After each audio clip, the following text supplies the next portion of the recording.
Daily Dirt with Dustin Diggs. The Daily Dirt with Dustin Diggs. Diggs.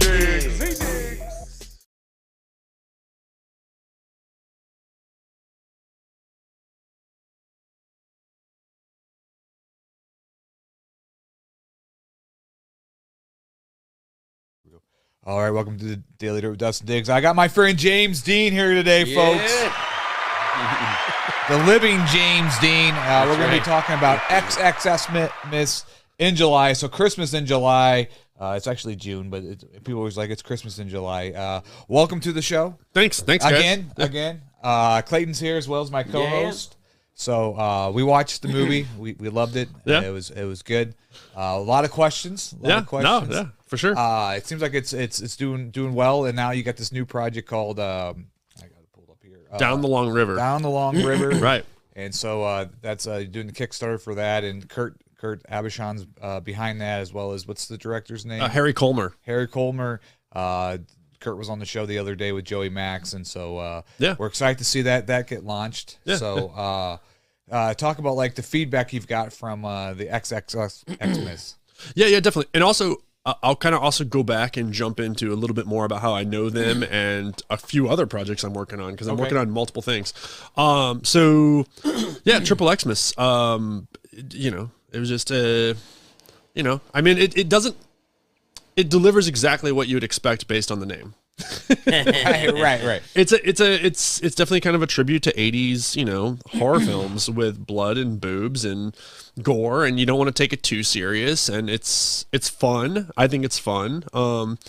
If you're really looking for something of substance, there is something that is trying to be said there, but you don't have to. It's not that important, Yeah. You could just tune in for the kills and the boobs and you'd be fine, It also fits in kind of that sweet spot of 72 minutes. So, you don't have to stick with this movie for 2 hours, and you may not want to be honest with you. There's like that perfect runtime for certain kinds of movies, I feel like. And you feel like 72 minutes, that's a thing that people... Because I know it's like in music, there's a lot. Songs are like now sometimes a minute and a half, 2 minutes. They're not like the 5 minute, 6 minute songs anymore. It's kind of like I think it varies. I think you should make a film the length it takes to tell the story, and if you start filling things out because you want to, if you want to equal a certain amount of time, I think it's going to show. Fontaine, our first film, was 85 minutes. XXX-Mas is 72 minutes, and the next film, which will be coming out later this year, Absolution, which that'll probably be 90 to 95 minutes.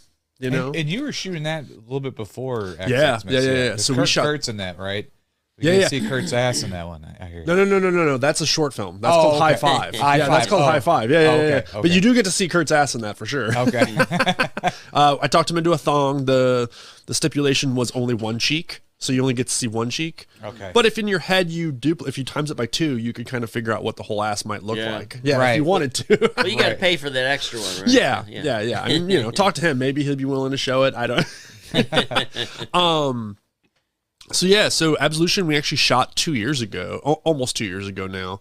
And then for some reason I got diverted and did XXX-Mas. And I will say XXX-Mas was more fun in that the movie's a more fun time. It seems like it's a better kind of marketing kind of video film because it's hidden on a holiday, plus it's horror. Yeah. So I think there's all kinds of different facets just on the marketing point alone. We reached out to names of people that have bigger followings in some ways.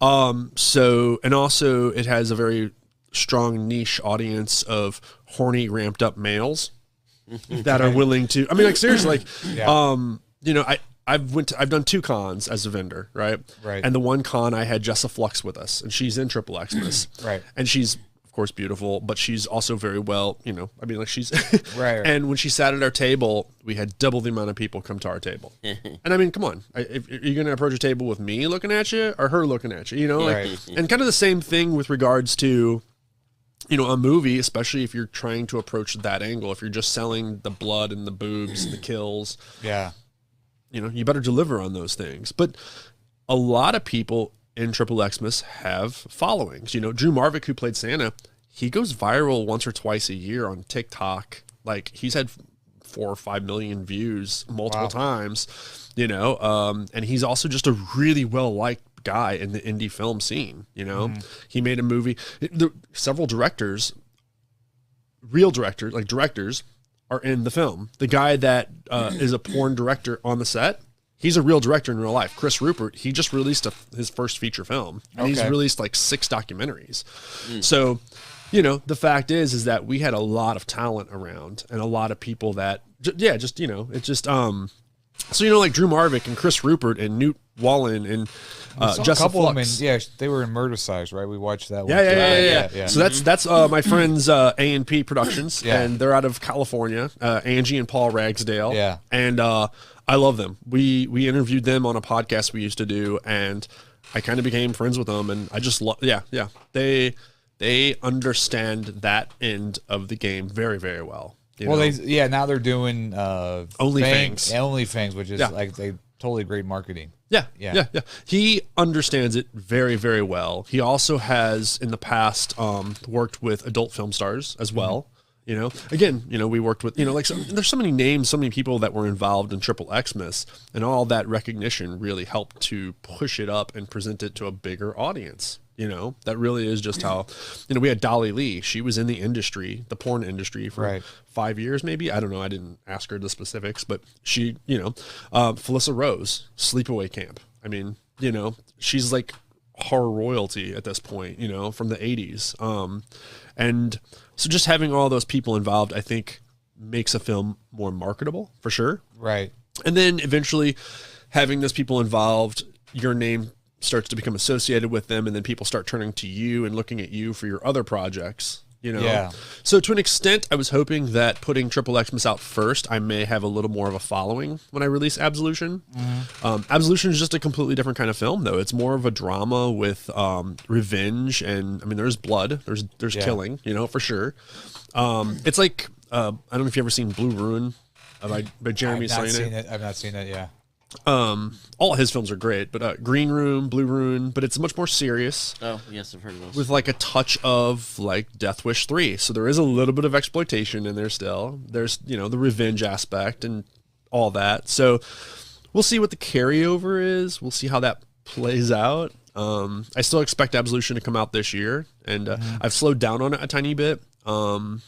Because I've been helping produce Down the Long River, which is the Western. Yeah. With Kurt and Harry.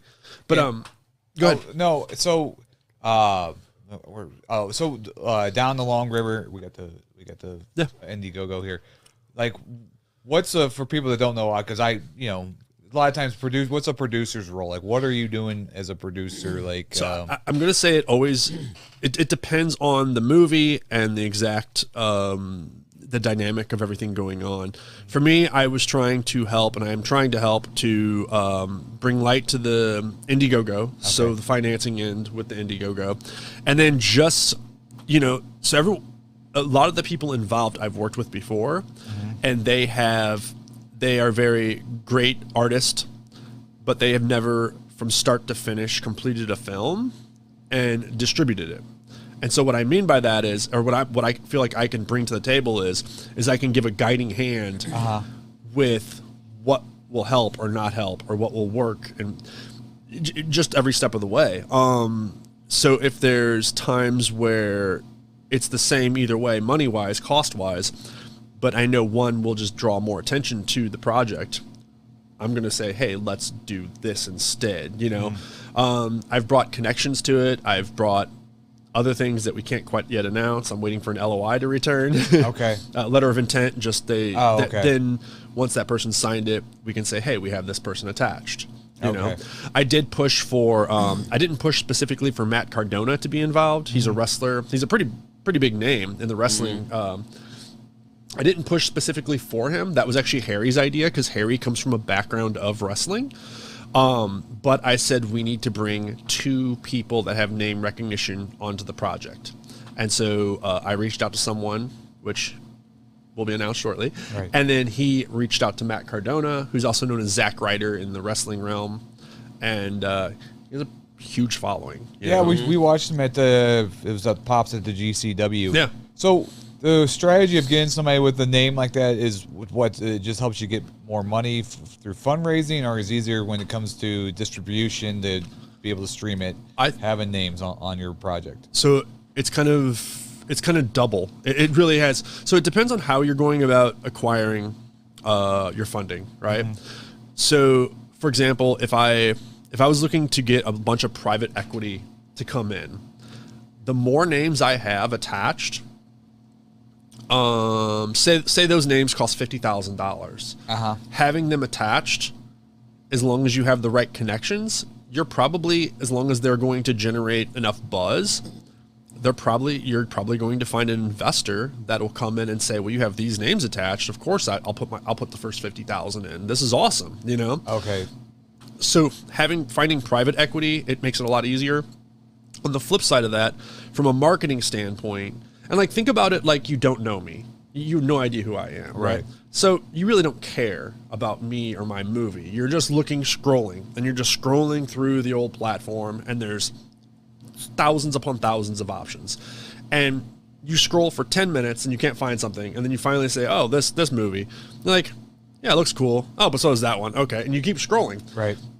But if you know Matt Cardona, I didn't know I love him when he was wrestling. I didn't know he was an actor. I didn't know that will draw someone in, you know? Okay.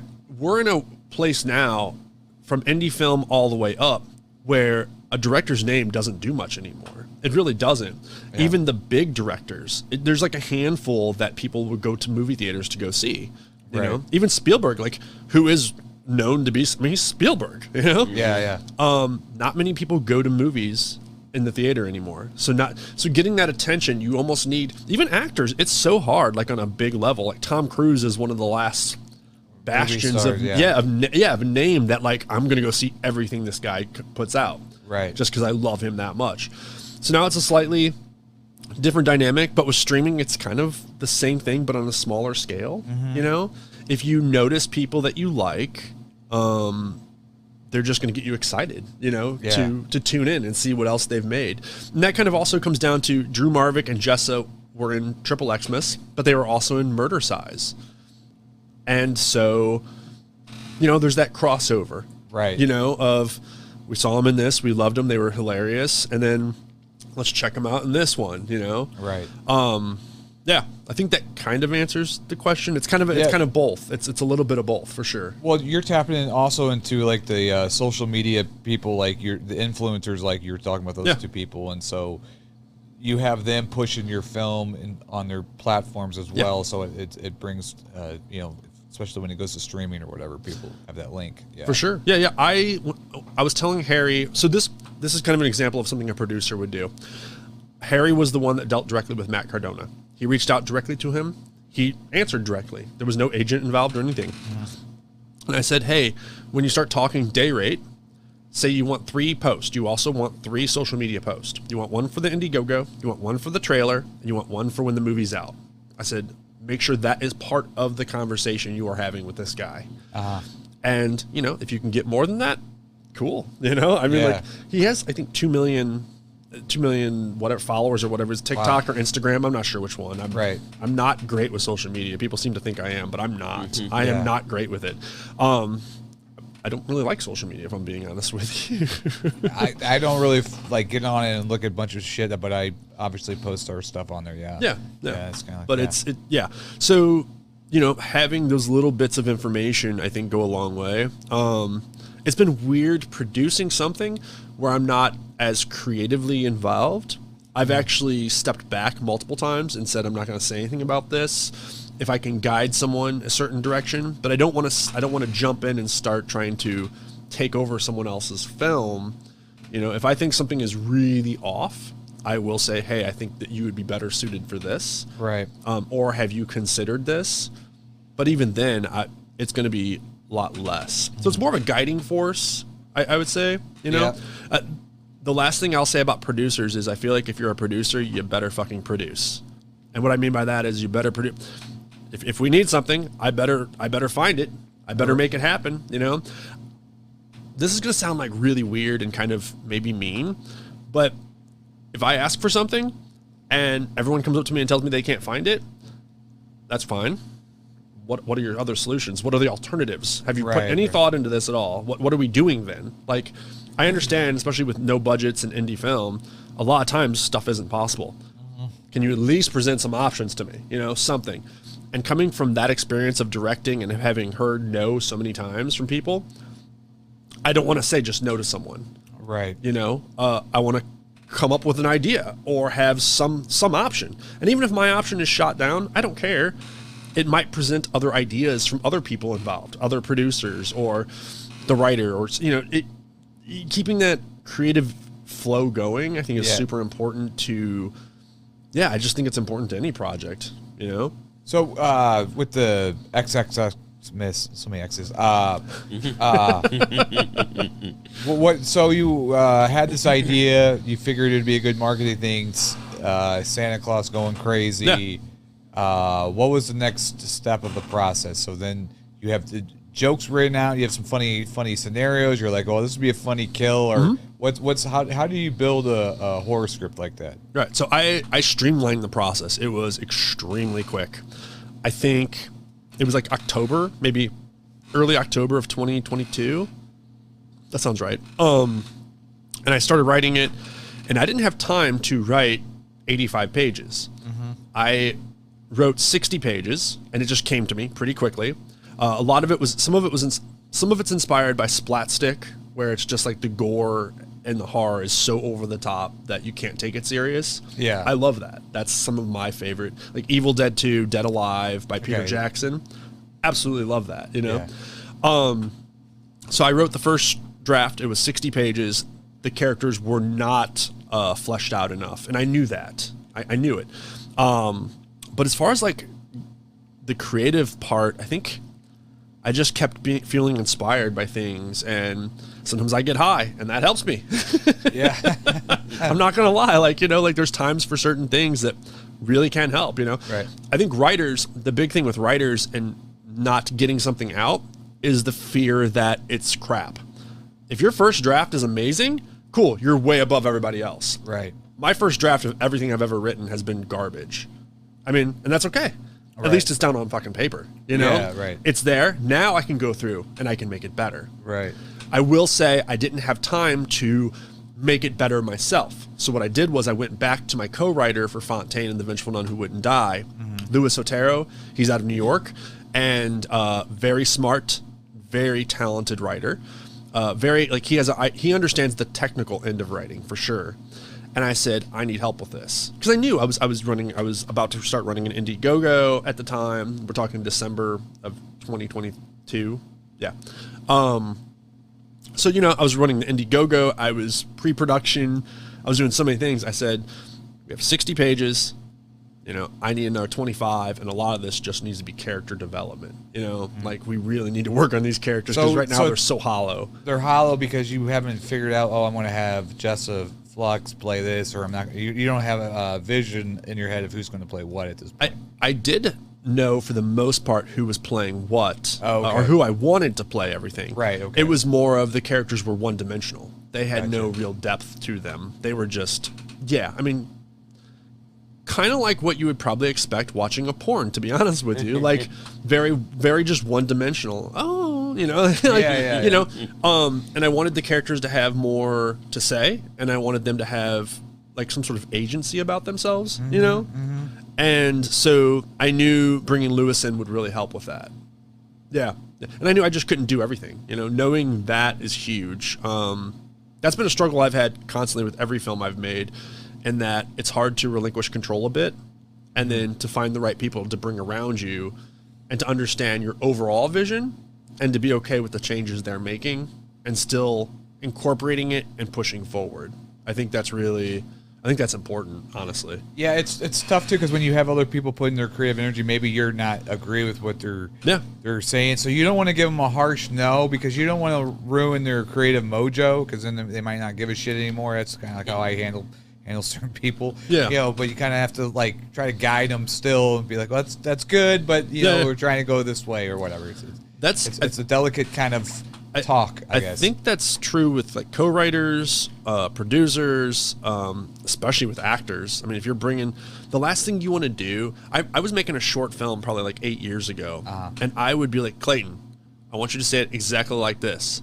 And then Clayton would say it exactly like this, and he would bring nothing to it. Yeah. Right. And I'm like, well, why the hell? I mean, I could have just sat there and done it myself. Why do I even bring Clayton into the picture? Yeah, why would you bring Clayton in the picture? yeah. Clayton's a good guy, that's why. Yeah. Clayton's a good guy, that's why. No, but like... But yeah, I get what you're saying, though, right, because people are not going to be able to say it like how you wanted to say, you know what I'm saying, because they're their own personality. Yeah. Gotcha. Writing to... You know, once you know actors and once you start to like really learn certain people's strengths, especially, again, we're talking indie film here. Nothing against any indie actors, you know. I'm not Steven Spielberg, and they're not Tom Hanks or Tom Cruise, you know, and we have to consider that. Right. Just being realistic, you know. And so writing to people's strengths, I think, is a really smart move for an indie filmmaker. Especially, I mean, it's tough. If you're just writing and you're just a writer, you can't really do that because you don't know who's going to be cast. Right. But if you're a writer-director and you are going to make this project, knowing who's in what roles, I can start to envision them saying these things. I can start thinking about their mannerisms, how funny they are, how charismatic they are. Drew Marvick is one of the most charismatic people I've ever met in my life. You know, he's also has a background in marketing. And when you watch him interact with other people, if you know that, it's like, oh yeah, no, duh. Of course he has a background in marketing. The guy's been in marketing for 20 years. He's out of Vegas. He gets it. He also incorporates that into his personalized interactions with people. You know, it's not. I mean, he's very sincere in his interactions. Yeah. But you can see how that influenced. Just like if you had a background in radio and you came on here, it'd probably be pretty clear, pretty quick. You know. Right. Yeah, I get it. Me coming on here 4 years ago, I'd have been a disaster. But like having just a couple years podcasting and having conversations with people, I'm way better at it now. I'm not amazing at it, but I'm a lot better, and I'm just more comfortable talking to someone on a mic or on camera. You know? Yeah. I get it. I'm the same way. Yeah. Yeah. So then you got the characters, and then you figure out the shooting schedule. So then you have to, you know, you break the script down of like what's possible days. Is there times that you film something that you didn't have enough time for that you have to kind of shorten the scene or not cut scenes during the filming process? Because you only had, what, 2 weeks? Yeah. It was like 2 weeks, right? So, yeah. So, real quick context. Fontaine, we shot over 9 months. We had 29 shoot days. Which is probably Weekend Warriors kind of deal, right? Right? Yeah. I mean, Right. yeah, honestly, yeah. And 3 of those months were because COVID shut us down. Right. So, you know, so it was like 6 months, 29 days. XXX-Mas was 10 days in a row. No breaks. Wow. And myself was 14 to 16-hour days, you know. Most people, especially in crew, were 12-hour days for sure. It just became, it was extremely difficult. We had to cut an interaction between a couple of the characters that would have given us another 3 or 4 minutes of screen time, or, you know, like run time. And it also would have developed the dynamic between Mamba and Christy a little more. And it would have also shown kind of the jealousy of Jessa Flux's character a little more. Because she's in XXX-Mas, she's with Mamba. So it's kind of a continuation of that bedroom scene where they're talking, and the conversation continues kind of in another way, and then Jessa walks in and interrupts them, and she kind of rears her jealous head, and it was not a lot, and it didn't have to be in the film. It would have been nice to have had in the film. We had to cut that. It was like 3 pages. We didn't have time. We just didn't have time for it. I liked one thing that you did. So there, for example, Murder Size. There's the blonde girl in it that, by the beginning of the first 5 minutes, you're going to know that girl is going to make it all the way through the film. Probably Kansas Bowling is what I'm thinking. Yes, that's her name. Yeah. She's a filmmaker also. Yeah. Great actress. She did great, but you could tell that girl is going to make it till the end. Yeah. You had a girl that was in your this. I don't want to give any spoilers, but I'm going to give a little bit of spoilers. Yeah. That I didn't think. You know, I was like, oh well, she's going to make it to the end, and you kill her off in the bedroom scene. And that's why I was like, when that happened, I was like, oh shit, what's going on here? I thought that one was going to make it to the end. Like, yeah. I'm not sure exactly. I think I know who you're talking about. I think I know the scene you're talking about. Yeah. I think it was Joe Hammerstone scene. Maybe it was like that. He was eating her feet or He was a something. production assistant, I believe. Yeah. Oh, I know. Oh, Mariana. Yeah. I just spoiled it. But yeah. But it's okay. They'll forget by the time they watch it. So context of if I had another, $30,000 and 5 days to shoot, originally in the script, she had her head slammed into a wall so that she just became a mess. Santa took Christmas lights, wrapped them around her neck, and throws her over a banister. That's how that was originally written. It was not a neck snap. It was brutal. It was gruesome. I mean, just like there's a head decapitation scene, and in my head, in the script, there's an overhead shot down on it, snow everywhere, head rolls, blood sprays out into the snow. Oh, yeah. There's no time. We had no time for anything like that. I mean, we didn't have the equipment to get above. We had a step ladder we could have used. We didn't have the time to cover the ground with snow. The snow looked good in the air. It looked horrible on the ground. Yeah. The movie was made for $40,000. Yeah. You kind of have to. Yeah. I mean, it's tough. And half that's probably going towards the actors flying them in and putting them up for hotel or whatever. We spent $11,000 on practical effects. Wow. And just the makeup and everything, so a third of it's right there. I mean, that's a big chunk. And you're doing the kind of the creative direction with that, or do you use it? What kind of team do you use to do the special effects? So we had two people involved. So Hannah, who I think they just made a new company, Gore Gremlin, I think is what they go by now. We've worked with them multiple times, but they took a little bit more of a back seat on this one and did more makeup and a little less of the practical effects. I had a guy from Ohio come in who I'd interviewed, and he came in, and he's a very talented guy, Derek Worley. And so he came in. So there were two people, and we probably could have had a third person if we're being completely honest, just up against it, Right. But he spent, I want to say 3 weeks in pre-production prepping things. And then he came in a day early and cast Amanda's head. So he cast one of the actors' head the night before, and then he cast Jess's boobs for a scene. Okay. He did this the day before, and then we moved to the primary location where most of the film was shot, and then he was continuing to do pre-production the days he wasn't actually doing the makeup effects, So he was going pretty nonstop, Yeah. Wow. Yeah. It's tough because a lot of that stuff you can't just throw together last minute. Some of that stuff you have to do molds, and then you have to coordinate the head punch. And I know you know what I mean there. Yeah. We had to have Newt. He was in PA. He was in Philly, right? We had to have him drive an hour and a half to someone. We had to make sure that this was not Derek. It was someone else that did the casting, but he knew this person. They cast it. They shipped it to him, and then he drove it here. Oh, wow. And then he continued to refine that head and paint it and trim away the excess and add the wig and everything. So it's so crazy. A fake head can range from $500 to $10,000 easily. What do you want done on it? We want to do your head. If you want it the highest level, someone's going to punch every single little mustache hairs you have. Someone's going to punch each one of those individual ones in there. Wow. Each individual hair. It starts to get pretty expensive when someone's there with tweet. I don't know how they do it, but they punch them in. I mean, that's nuts. Yeah. Have you seen films high-end films that you see people? Yeah, you can tell that they do the fake thing, and it looks real though. Yeah. Clay, what did let you jump in? I feel like I'm talking too much. No.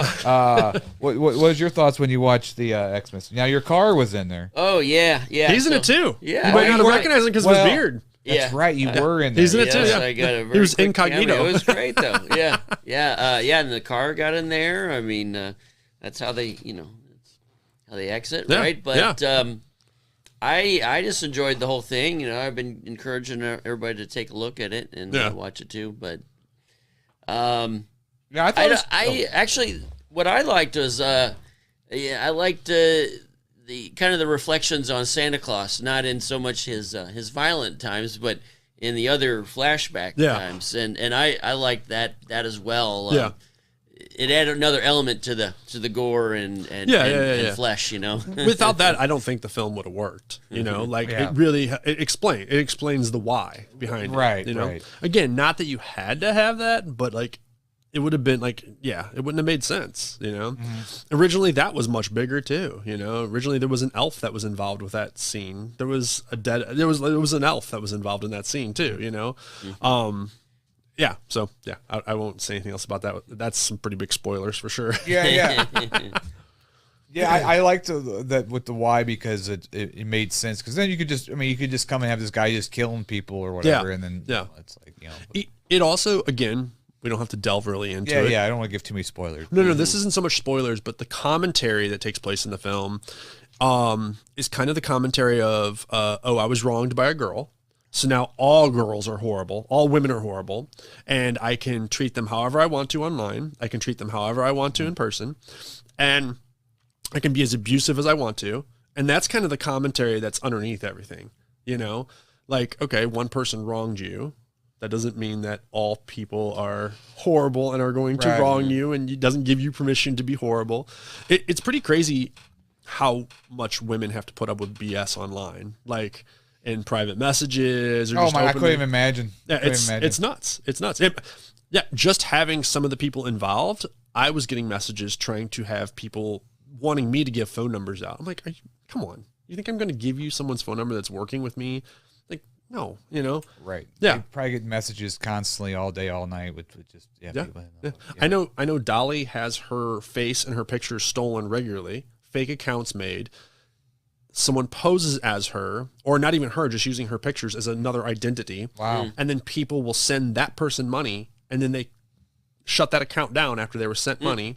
And then people contact her being like, why aren't you responding? And using a different name because they thought she was someone else. Yeah, you're supposed to do this on video for me. Yeah. I mean, like, it's nuts. Wow. Yeah. I didn't think about this, the catfish kind of.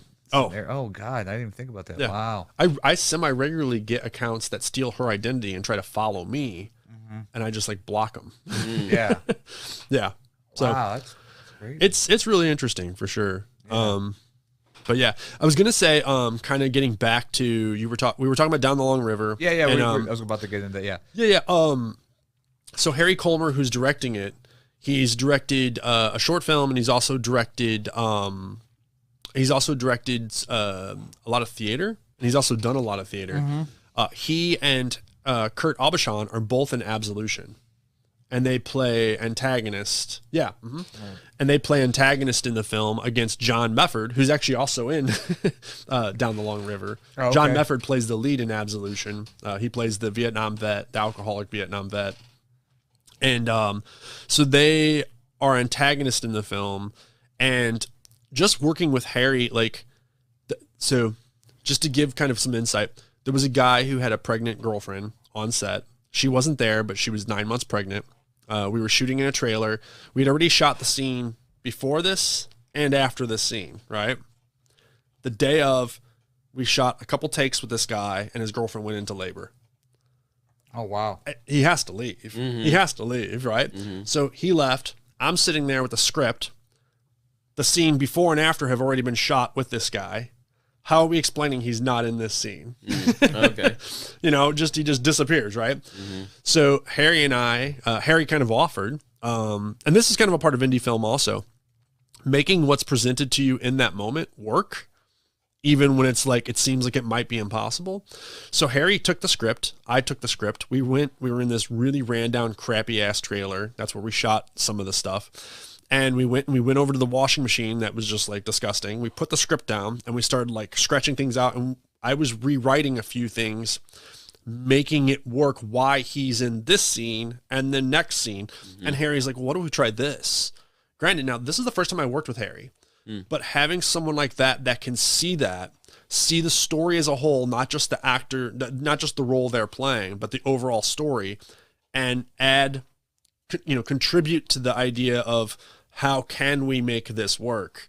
That's what makes me excited for Harry to direct, because he understands. He gets the overall story, and he gets how we can make something work when we've had to pivot so strongly in one scene. Yeah. Well, to tell the audience here, I got the Indiegogo here. Obviously, we come on, guys, let's donate some money here. That's still a lot, though. 7,000. Yeah, we've raised so far 7,000. Yeah. And it says 10 days left, but we're probably going to actually end up extending it a bit. Okay. Yeah. Well, what's just for the audience out there, because I know people have donated, and so you guys are actually giving away the props after the movie. Yeah. It's kind of neat. I've never seen that before. Yeah. But tell the audience what's the movie of kind of the general what it's about. Yeah, so it's post Civil War. It is about the Tom Sock gang, and the lead in it, Kurt Abishan, who's also the writer. He plays a guy named Doc, and he is a surgeon who's kind of a split, really, between being a medical doctor and on a path of revenge. And so, he's taking this oath to protect people or to make them better, but then he's going around killing people also. Gotcha, yeah. So it's a grim Western, It's not a happy, uplifting film per se.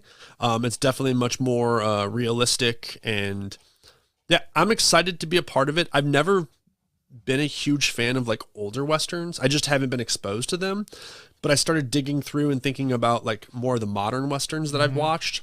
And then I started thinking about the tone that they are going for. I was like, this is going to be pretty freaking awesome for so many reasons, having something that has more, it's in some ways it feels similar to Absolution in that it's a much heavier story.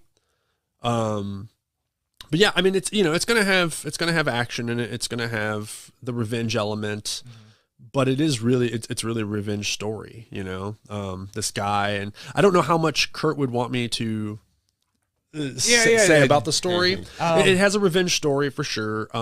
Doc is part of the Tom Sock gang in flashbacks, and then something happens, and then he's not part of the Tom Sock gang, and instead he is eliminating them one by one, if you will. Gotcha. Is it? It's going to be a whole different beast though, because for example, we filmed a little trailer for a pool movie, a pool hustler movie that was made supposedly back in the 70s and 80s, and we tried to film a couple locations, and there's flat screen TVs, nobody's wearing the right kind of outfits. You guys are doing a Western, so that means the whole wardrobe, the whole locations are. I mean, it's really seems like a tough kind of thing just to get the time period right. I 100% agree with you. I have so much to say about this, actually. The first thing is that Kurt has been doing pre-production for about a year by himself. That's pretty nuts. He has a riverboat already at his disposal. He has horses at his disposal. He found a small town in Warsaw, Missouri, which is where we're going to shoot half the film. It has pretty much not been touched. It is authentic looking. He has been gathering wardrobe for a while, and most of the props, actually, I think all of the gun props, he's had specially made. Right, and so from scratch. That's what I was talking about, so I got it pulled up here so you can actually donate money, and you get this gun after the shoot, huh? So if And I believe he mentioned the cannon. Clay, you need a cannon. Sure. Only $500 to get that cannon. Honestly, if you scroll back up, there is a gun. I'm sorry, you went too far. It's $4.99, I think, right there. Oh yeah. If I have the money and no one's bought it before the end, I may try to get that, because that is these pictures don't even. It's trying to make me buy it right now, James. I don't know. Well, this is a very specialized weapon that is essentially a shotgun / revolver. So think about that. Gotcha. Yeah. So I mean, that's pretty cool. You know? Yeah, it is neat. Yeah. It's also really cool that he was able to commission a prop maker to make that. Because you're not going to find it anywhere, and especially with it lending to the time period and everything. So the pluses with matching the authenticity of a Western, right, or the time frame, is we have the town, we have another location, and a lot of it's outdoors, so you don't have to worry about TVs on walls or things like that. Yeah. When I did Fontaine, it was supposed to be kind of like this bizarro 70s feel. But I realized quickly, like, there's scenes where I could have spent more time and removed, like, an AC adjust, like the thermostat on the wall. I could have removed those, but it just didn't. I didn't have time, didn't have the energy. Right. Everything everywhere popped up. Oh, this is 2020. Right. And it's hard. It's going back and making something time specific on a no budget film, or essentially a no budget film. Yeah, it's a beast of its own. It's tough. It's tough. Something that I've had probably 5 to 10 people reach out to me and say, I have this. This is how it starts. And I'm not shaming anybody. Hey, James, it's nice to meet you. I have this amazing idea. I have this amazing idea. Oh, you get pitched all the time? We should make it. We should make it. I have this amazing idea. I Do you have a this all the time, script? too. No, I don't have a script. Oh, you don't have a script? Do you have financing? Oh, no, I definitely don't have financing. Right. But you can do it for me, right, James? You Yeah, can, yeah. No, but we can do this. And the whole idea is most people have no freaking clue what it takes to make a movie, even a bad movie. Like XXX-Mas, a B movie. They don't realize the hours it takes that's put in. There's no concept. And that's not to shame someone. So when I get asked that often, I just kind of be like, I'm not really, I really don't want to direct anything else other than my stuff. I don't even want to sell. Like if I wrote something that someone loved and they offered me money for it, I'd have to think really hard. It would have to be a lot of money for me to want to sell it. I might, depending on the script, but, that is all to get around to, Kurt had approached me a year ago to be involved with this project. And I said, no. He's acted, he's done a lot of things, and he's helped me out in a lot of capacities. And I said, I'll help you in whatever way I can, but no. Right. And I've had other people who I really, really like, and I'm being genuine about that, like really like. They are awesome actors, awesome friends, who've also asked me, and I've told them no. And in general, if someone asks me to be involved with something like that, I'm going to say no. But what makes me enthusiastic to join a project is if you say you're going to do something and you ask me for my help and I say no, and I see a year later that this whole time you've been working on that project, you've been going full steam, and you've made you've made a lot of progress. That tells me you're doing this with or without me. Right. That shows me you're not fucking around. This is going to happen. So if I can bring value to it in some way, I know already you're 100% committed. You're not gonna work on something for a year and not be 100% committed. Right.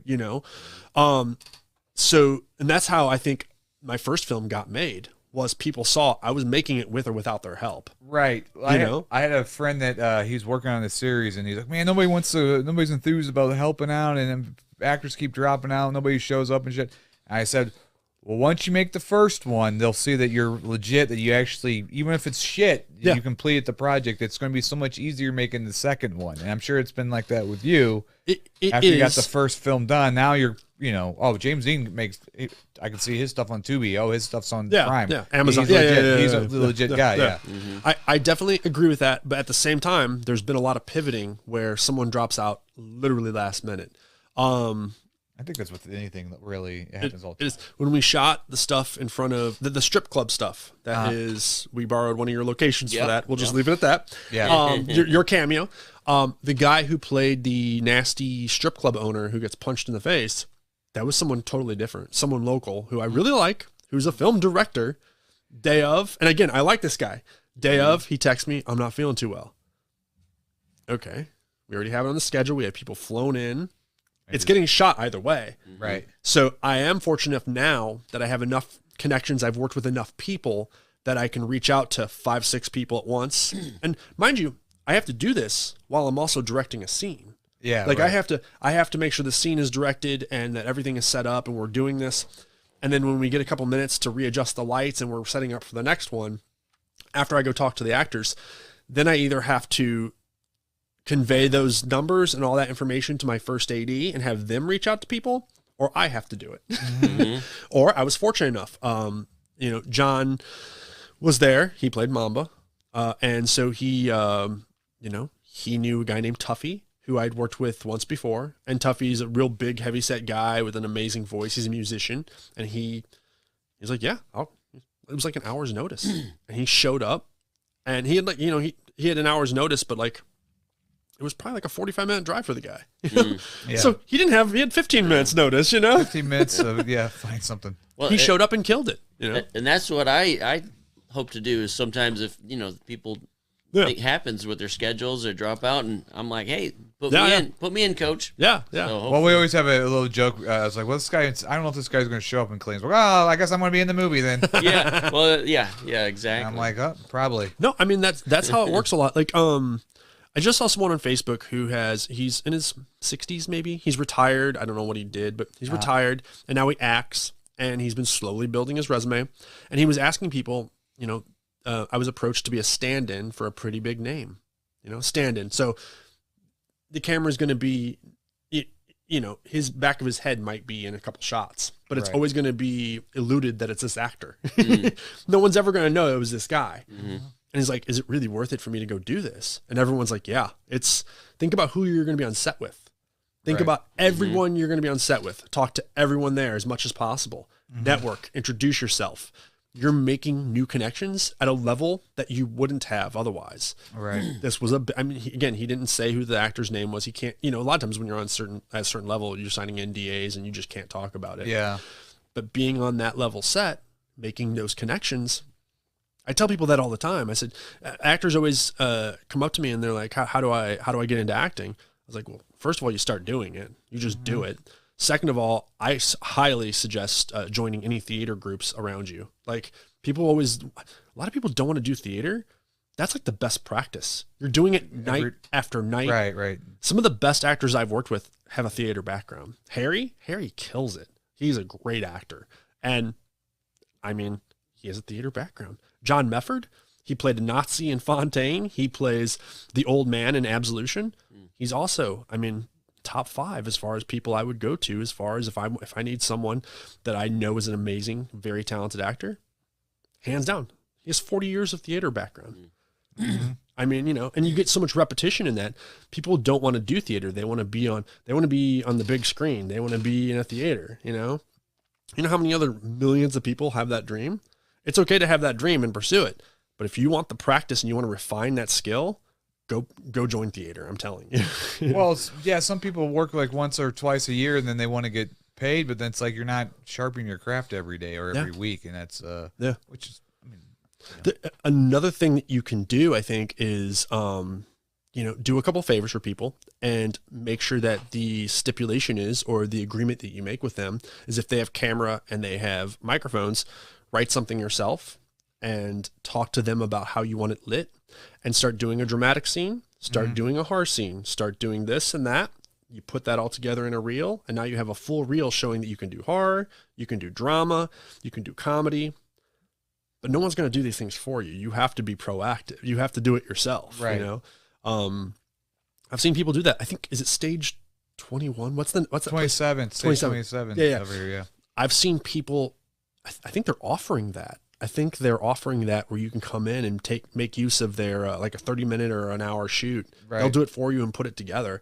It's not cheap, you know, but stage space, it never is cheap. Well, right. But people have to understand there's an overhead. The guy has a life, a family, and then there's electricity. And, you know. That's what I'm saying. Like, I don't mean it as in like, it's not worth it. No, I think it is. Yeah. Right. It's an investment in yourself. It's just like, you know, I have around $20,000 worth of gear. Do you think I really wanted to spend I don't make a lot of money. Do you think I really wanted to spend $20,000 on a camera package and lighting and all this other stuff? I didn't. You know, I could go sell that stuff right now and I'd go take a long ass vacation, you know? I mean, right. Like, seriously. But it was an investment in myself, investment in the projects we're doing, you know? And then not only when I use it, I can make use of it, but like on Down the Long River, I have 2 people I trust with my camera, and they're both on that film, you know?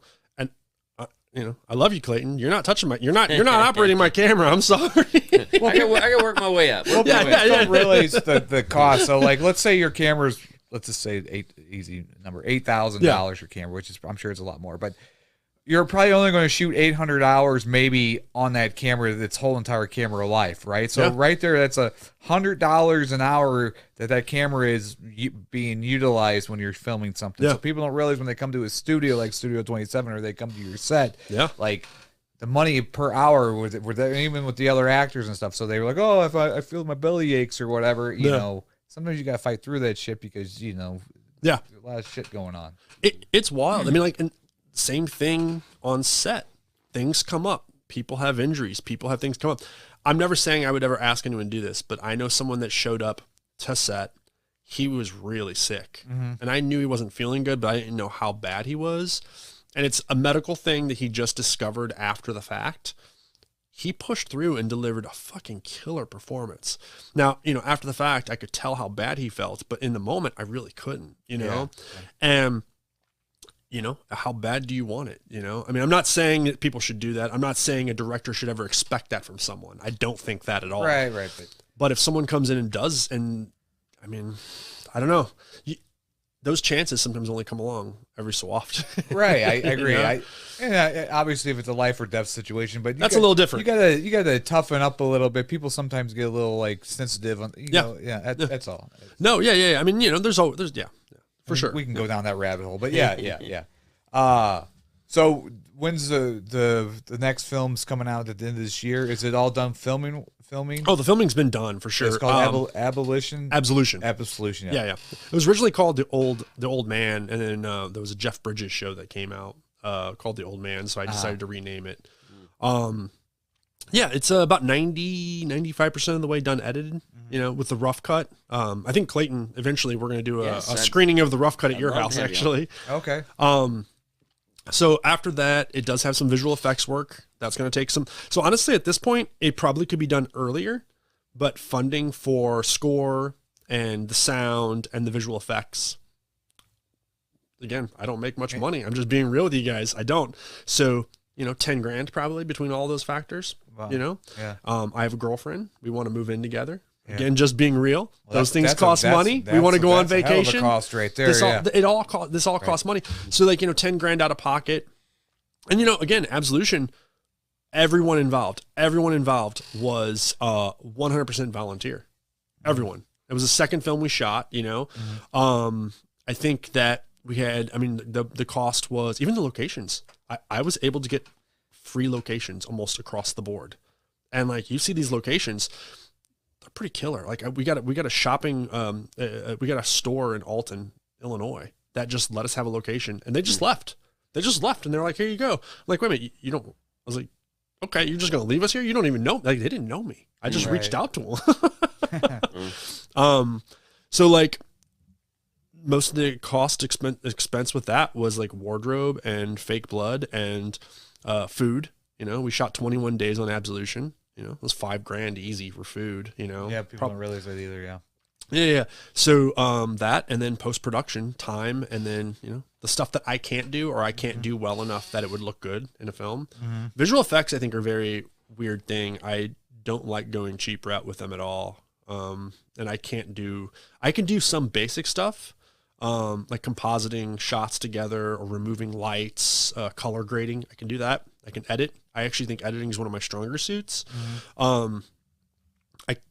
I'm not going to do sound. I don't have it in me, and it would probably cause a mental breakdown for me to do sound. When you do, what do you mean when you do sound? So you ADR it a lot, or? So I can do the recording of the ADR. I'm completely fine with that. But getting it to match the original room tone, I'm not even going to attempt. That, along with doing Foley sounds, See, right there, a lot of filmmakers in St. Louis don't. That's where you can tell right when you listen to a film. A local film is the sound.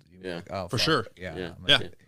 Sound. I would argue sound is more important than the picture. I agree with that. Yeah. Yeah. It really is. It's it's more people will keep watching a film if it has good sound and kind of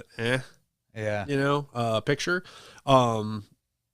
If you have amazing cinematography but the sound is just junk, it's tough. Yeah. I can record all my ADR myself.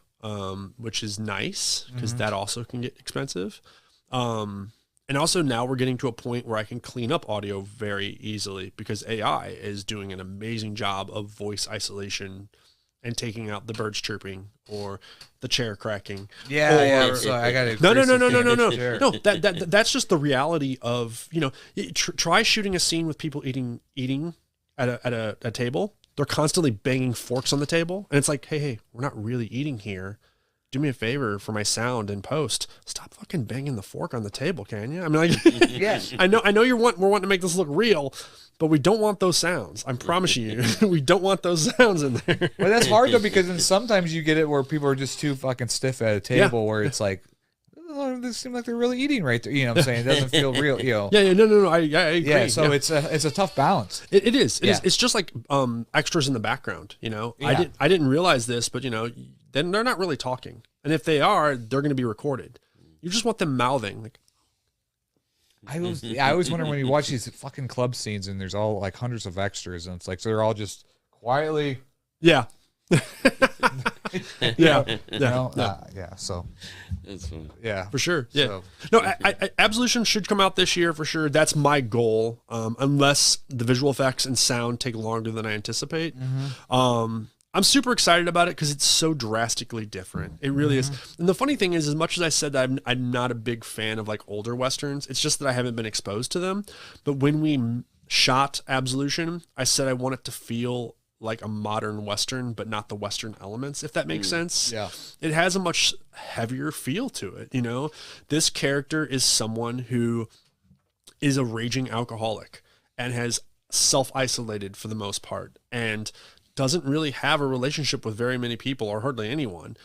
And then through circumstances bumps into someone who was just attacked, who is played by Mariana Garcia, who's also fantastic actor, by the way. XXX-Mas. She was also in XXX-Mas. Okay. Yeah. She's the first AD. Okay. Yeah. Okay. She's great. She's really good. Yeah. And so she's also a lead in the film. And so he bumps into her, kind of saves her. And then he has an altercation with a gang member. And that just starts where things start to escalate bigger and bigger. And yeah, it's a revenge story, you know? It has the Death Wish moments a little bit, for sure. I have a soft spot for exploitation films, so why wouldn't I embrace that at least a bit, you know? But I'm very excited about it. It's on a deeper meaning, a deeper level. I think for me, it underneath everything. I don't drink. I've never had an altercation with a gang member. Right. I'm not going around killing people for revenge. But on a deeper level, and this is how I could connect to the script, it's about living with the choices that you've made when you were younger, regardless if you're 75 or 45, living with those choices and realizing that they don't have to define you now and that you can still go a different path and treat people better than you may have in the past. Is Or that something that reflects with you? Maybe? For sure. Okay, yeah. I was married and divorced. I wouldn't say that everything was my fault. Right. But with any marriage and divorce, there's both parties have some Pretty level of much accountability. 90% the woman's fault. No, I'm just Yeah, kidding. yeah. I'm just kidding. I'm kidding. No, but for real, like just reflecting and realizing the things that you did when you were younger may not have been the best options or the best choices that you made. And you don't have to hang on to those and cause that to make you sad and feel horrible for the rest of your life. You know, realize you did it. Alter that course. Right.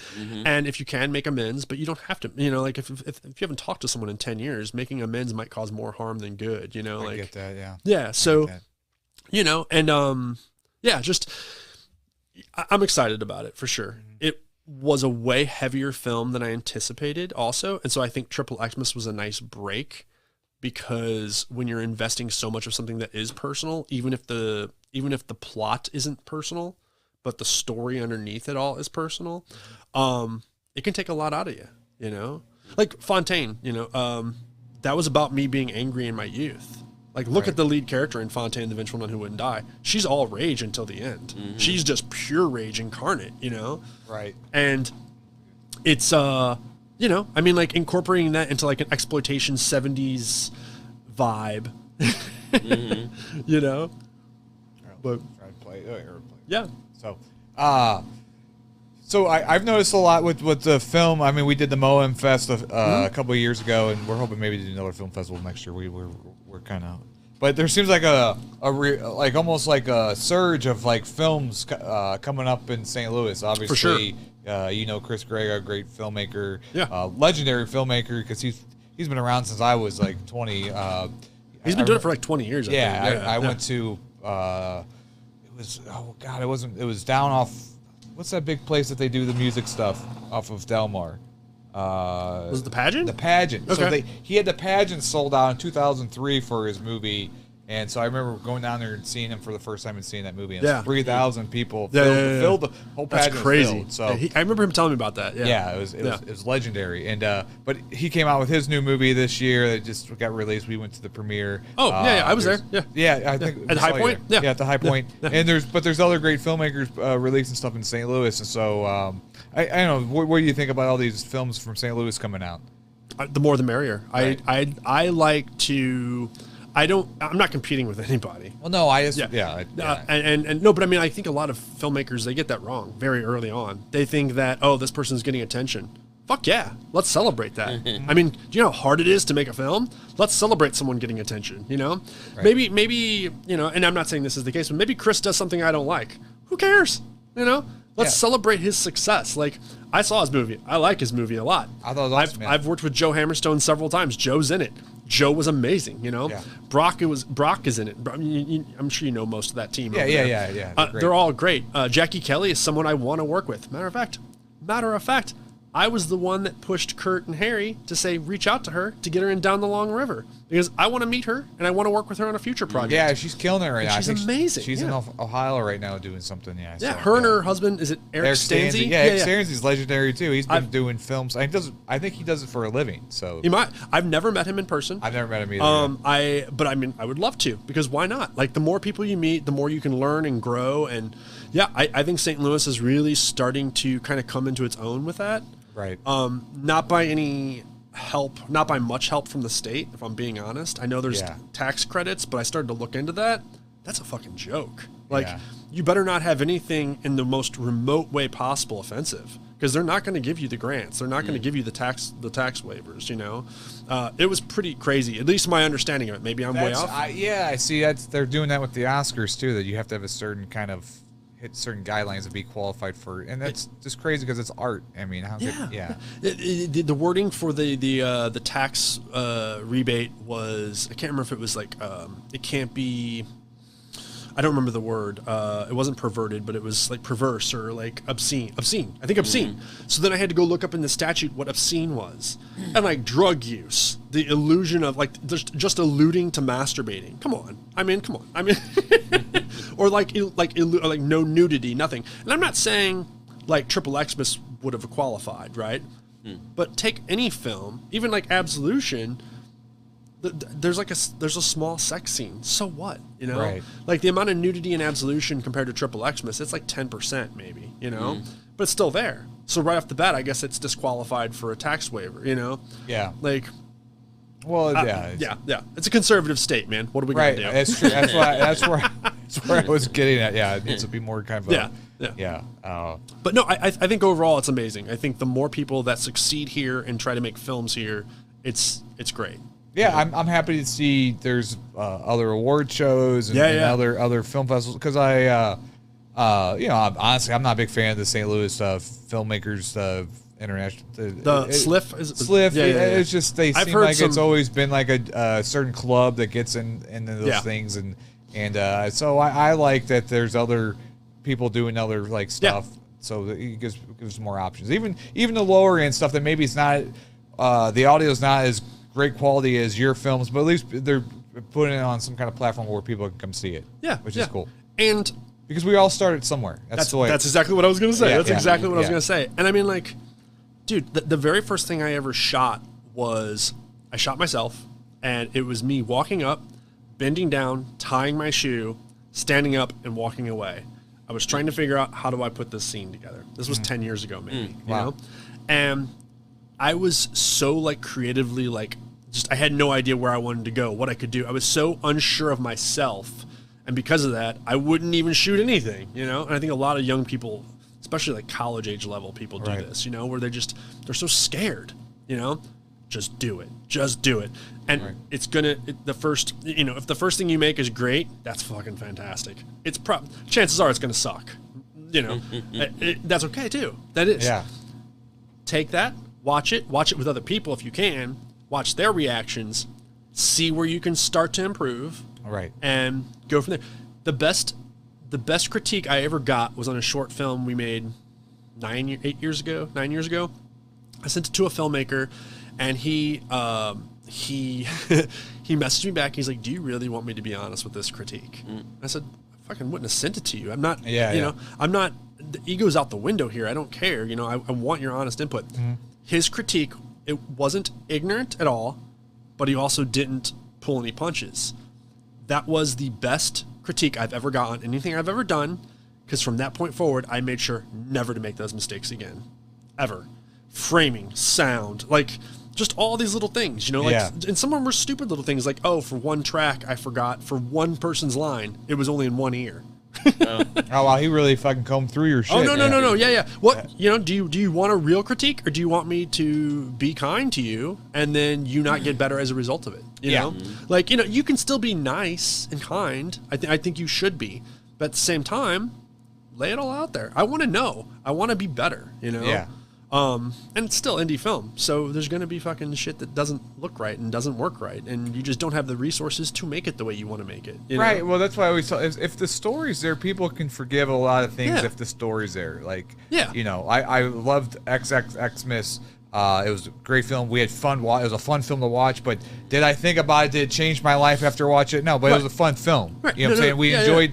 That was a great 2 hours that we watched, or 72 minutes, or whatever. You know what I'm saying, when we watched it. Like, so if that's what you're doing for people, that's still good. If they're enjoying those time watching it, that's what matters. I love both kinds of films, right? I love the ones that you keep thinking about weeks later.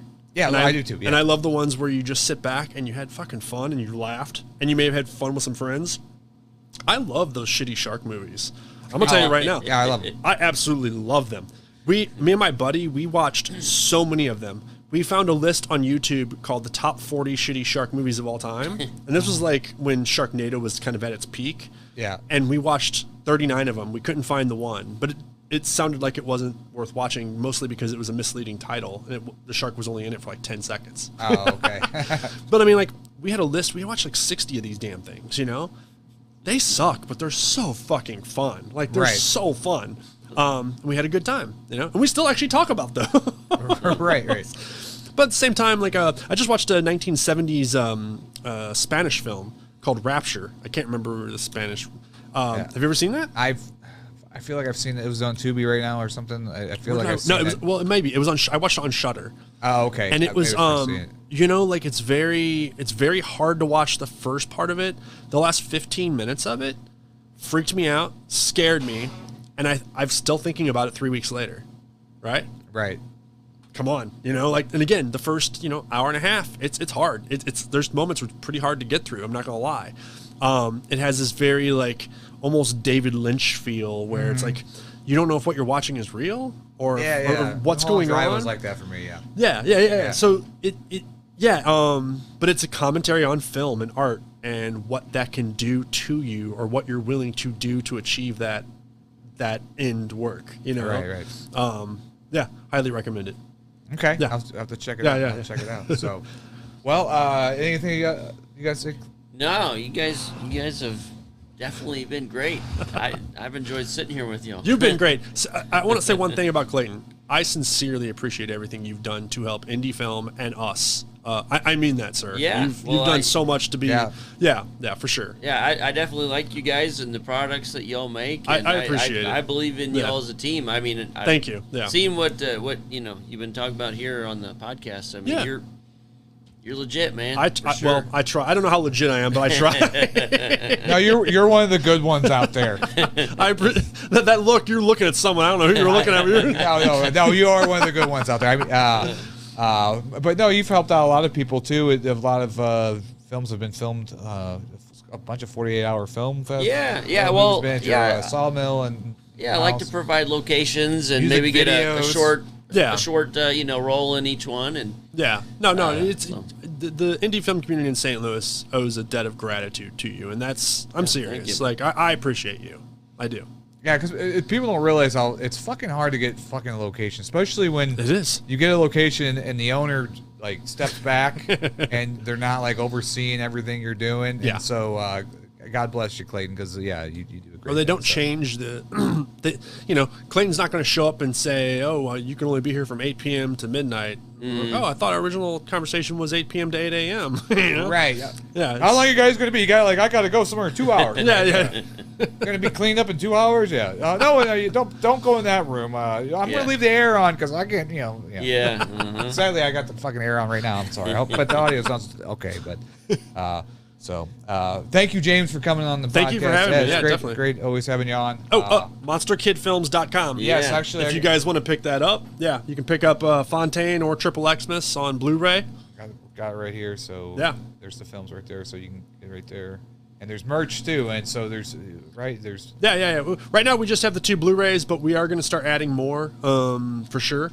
And I think in July we're going to run some promotions for Christmas in July. So I knew it was a good promotion. Yeah, no, it is. Because It people is. always say Christmas in July. we actually have a Christmas in July screening in Australia, July 19th. Yeah, someone contacted me and they're like, "Hey, can we screen this here?" And I was like, "Yeah." Awesome. I mean, That's it would be cool. awesome if we can get like a cut of whatever you're doing, and that's how it worked out. So, and she just made the first post today through their film club, and they have a whole theater set up for it. So that's man, think about that. Like to me, that's so cool. Like all the way across on the other side of the world. there's ups and downs with filmmaking, but someone's going to show my film, our film, called XXX-Mas, no doubt, in Australia.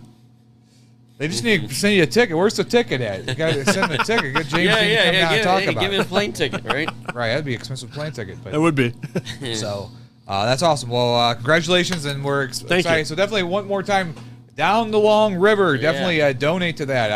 I want to buy a gun. I want a cannon at your place. I think there needs to be a cannon at the sawmill. All right. Just saying. Yeah, the easy way to get to the Indiegogo is downthelongriver.com. Yeah. Yeah. So, all right. Thank you, James. Thank you guys for watching. Thanks for having me. Thanks for watching the Daily Hour with Dustin Diggs. Like the Artist United Network on Facebook and check out the site artistunitednetwork.com. We'll be back tomorrow. So we are out.